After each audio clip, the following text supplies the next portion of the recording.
Hello, my marvelous friends, and welcome to How Would I Make It Better? I introduced this idea in my Snake Pass review, then was this close to including it in my Yooka Laylee review before I realized that it would work much better as its own video, at least in this case.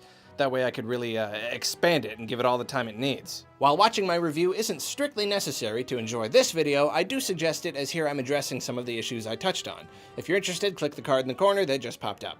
I very nearly gave the game a 5 on my 7-point scale, but decided it was just a bit too flawed and instead gave it a 4. Definitely fun, but with a lot of stuff dragging it down.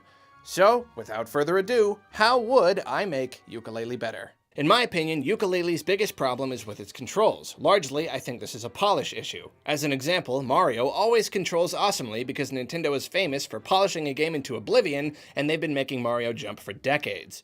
Playtonic is made up of a lot of the same dudes who made Banjo and Kazooie jump way back in the late 90s, but that was long enough ago that they were basically starting from scratch with Yooka Laylee.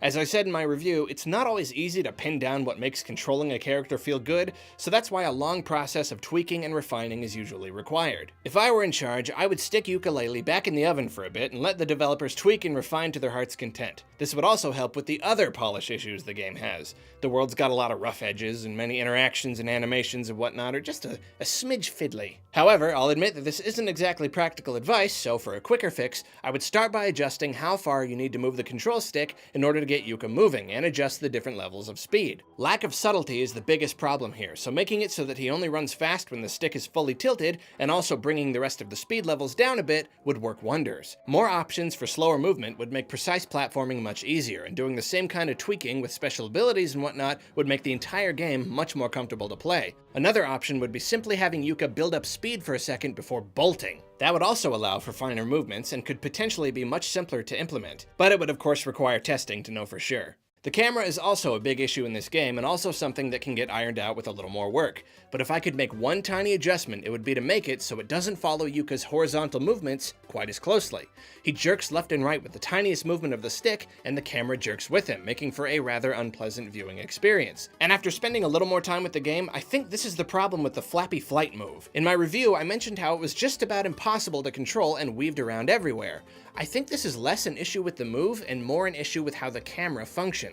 It's basically the same thing that's happening with regular running, but multiplied considerably. You move a bit to the left, the camera moves to follow you, but that shift in perspective causes you to move left more than you wanted to. So you move right to compensate, but of course the camera moves too, causing you to overshoot. So you go left again. The result is this crazy weaving and an inability to just fly straight. You know what I would do with the camera if I could? I'd put on some Enya, burn some eucalyptus oil, and maybe give it a little shoulder rub because it needs to relax. It needs to loosen up a bit. It's wound way too tight. I understand that it wants to keep up so that the player can always see what's going on, but the dial's just turned up too high. I think in their bid to emulate the platformers of yore, the developers might have forgotten that we've got that second stick to move the camera with now. Keeping up just enough so that we don't have to baby it is great, but it can stand to let the characters move just a bit more before snapping into place. Not only would this make the game feel better in general, but it would make things like Flappy Flight infinitely more manageable. And in fact, while I can't be sure without being able to do some testing, I think this camera issue might be contributing to the greater control issues more than I originally thought.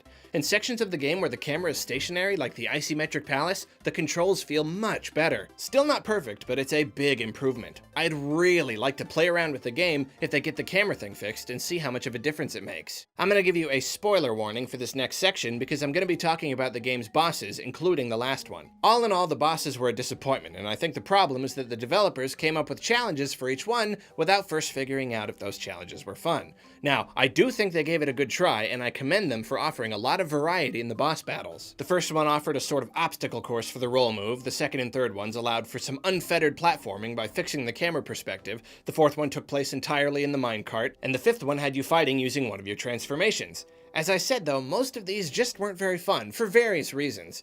On the ramp boss, the rolling controls are way too touchy, and since you can't jump while sliding, you crash into everything, and waiting up at the top for the fire to go away is just awkward.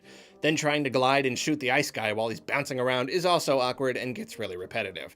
I'm not going to detail what's wrong with every boss, so I'm just going to put an etc. right here. The last boss felt like it made the most sense as a boss in a 3D platformer. It did indeed have a lot of frustrating bits. Again, gliding and shooting constantly is not fun. It's just like, come on! Then there's how he can hit you during cutscenes, and trying to get as missiles to hit him without running out of power is super annoying, but the rest of it was fun and felt like something you'd play in a Mario game. Avoiding his attacks while jumping over shockwaves and outrunning bees and trying to stay on the path, that is a platformer boss. That's using your platforming skills to avoid obstacles and strike when the time is right. The swamp boss was also pretty okay in this regard, but not quite as fun in my opinion. Now, I can't give a lot of great advice on this without, like, buckling down and trying to come up with a bunch of bosses on my own or something, and of course redesigning them all is certainly not practical.